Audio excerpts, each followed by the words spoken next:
So, I've been reading Frankenstein with my seventh graders for the past 2 years now, and they always ask me, why this book? Why not Dracula, or The Invisible Man, or some of these other classic horror movies that have been remade recently? And I always tell them that Frankenstein is really just superior novel. It has far more literary merit than any of these other ones, and a lot of depth to it. I'll say though, after seeing a pre-screening of Nosferatu a few weeks ago, this adaptation rivals, I would say, the depth of even Mary Shelley's Frankenstein initially. It's one of the most epic films I've seen in a long time. Definitely the most epic horror film. And in scope and reputation, just kind of unparalleled. It's almost more comparable in scope to Bram Stoker's Dracula than actually either of the two Nosferatu films, the 1979 Werner Herzog one and the 1922 F.W. Murnau one. It has very naturalistic settings and sense while also being pretty hyper stylized. I left this film feeling like it was what Coppola's Dracula should have been all along. It's fatalistic, it's brutal, it has a hulking and repulsive protagonist, and its human characters are actually rendered with more agency and depth than I've ever seen in these characters, all the while maintaining the haunting, surreal beauty we've come to associate with Stoker's story. Robert Eggers is just a master of time and space, which he expands for this film. His predilection for period horror exploits a series of contemporary beliefs in the time period, the limited perception of where they are in time, and that intellectual isolation that comes from a more archaic age, and that places us directly in the specific context of wherever he chooses to place his movies. He has a particular interest in literary conventions and language of the time periods. This Nosferatu had previously been a stage play that he had adapted with his own script previously. And you can really tell that. He's played with this story. He spent a lot of time within it. And he knows the language of these time periods. It very much feels to me like when my students and I read Frankenstein, the 1918 or 1818 book. If you look at it like, for example, The Witch matches the tone and sense of the isolated fanaticism of the early Puritan conversion narratives of early America. The Lighthouse feels kind of like this manic folie à deux of Edgar Allan Poe's The Cast of Amontillado, or Herman Melville's Benito Cereno, or Ambrose Bierce's The Damned Thing. And like The Northman has more in common with the archetypes of Beowulf than its more famous Shakespearean adaptation of Hamlet. In Nosferatu, Eggers really gets to like the deep romantic era. The original Nosferatu places the story some 60 years before the book, and it becomes much more of a romantic era story. And he brings out the elements of Percy Shelley or Lord Byron or Samuel Taylor Coleridge in the script, and he really keeps it firmly in this romantic early 19th century, where a time when poets were really exploring this arcane and occult as a way of interpreting all the horror of newfound epidemics and death that came from the Industrial Revolution. And the film uses this period stylized dialogue to which Eggers has accustomed us in every movie that he's done so far. It goes beyond authenticity or even really like a sense of German translated syntax, and it feels much more of a poetic nature.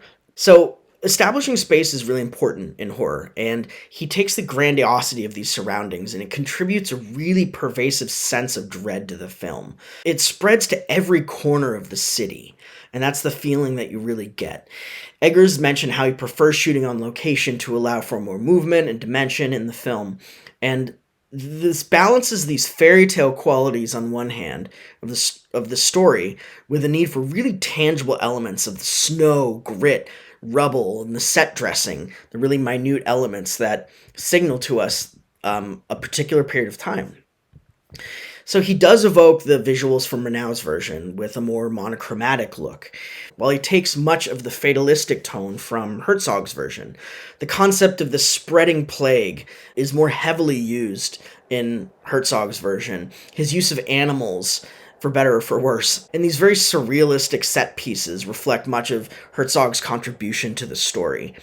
However, there's a sympathy that Klaus Kinski evokes in his version of Count Orlok that's replaced by pure malice and domination of Skarsgård's depiction. We haven't really seen a Dracula quite like this. It makes it that much more tragic and affecting for the human protagonists.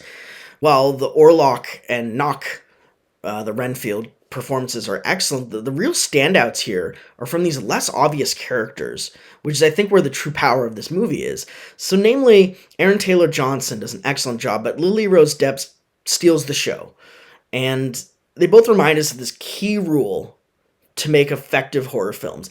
You have to have well-conveyed protagonists because they produce more suspense. He really takes that risk in this movie of spending the time developing these characters, and it pays off in the end. It makes that tragedy that much more profound for us. And of course, Willem Dafoe is excellent in this. When isn't he? But he depicts this true believer of Van Helsing with this real like sardonic glee to him. It's quite fun to watch. I just have to say this one is the pinnacle of vampire films. I keep coming back to Bram Stoker's Dracula as a comparison because of its scale. While both are theatrical, Coppola's version has a much more operatic grandiosity. Everything is on full display with expressive colors, a melodramatic romance in his heart, and the dazzle of those incredible practical special effects that Coppola's family helped produce. Eggers seems to take the original Nosferatu subtitle, which was a symphony of horror, to produce a more visually subdued and evocative rather than demonstrative visual narrative. And it's a far more focused film that focuses on sound as much as visuals. You can really feel this sound. The effects of this even evoke that sort of Grand Guignol brutality of what would have been then contemporary theater. I think Grand Guignol was probably about 30 or 40 years after when this takes place, but you get this same very fatalistic tone that comes from it. This film takes place during Christmas. They do make some mention of that a few times. They don't overdo it, say like a Tim Burton movie, but putting this out on Christmas is a bold move. I appreciate it. I definitely respect that. I think that they're hoping that this movie will have legs beyond that first weekend. I think they're intending that this is going to stay well through the dead months of January and February so that people can go watch it again and again. The fact that the review embargo dropped so far before the release date seems to me that they're trying to get this word of mouth to spread. I mean, this could easily be one of the top 10 moneymakers of this year. It's that good. It's that interesting. If Oppenheimer can do it at nearly 3 hours, I feel like this movie can do it as well. It feels like every film Eggers is slowly one-upping himself as far as the grandiosity of film. And I would love to see this movie make that much money. I don't know if it would, don't know if it will, I hope so.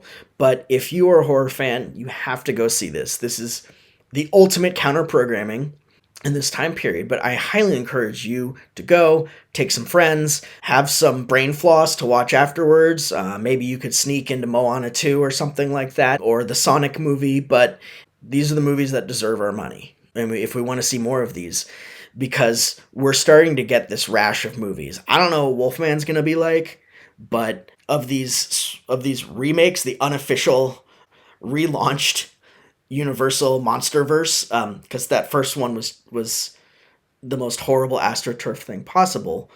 But I think kicking off with The Invisible Man was such an amazing retelling remake. This one feels a lot like that.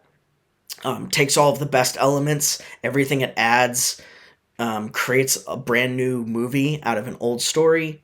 And I think The Invisible Man, this one, and I mean, I'm just praying to whatever's out there, please make Guillermo del Toro's Frankenstein a movie that I can justify showing my students. So thank you for watching. Hope to see you again.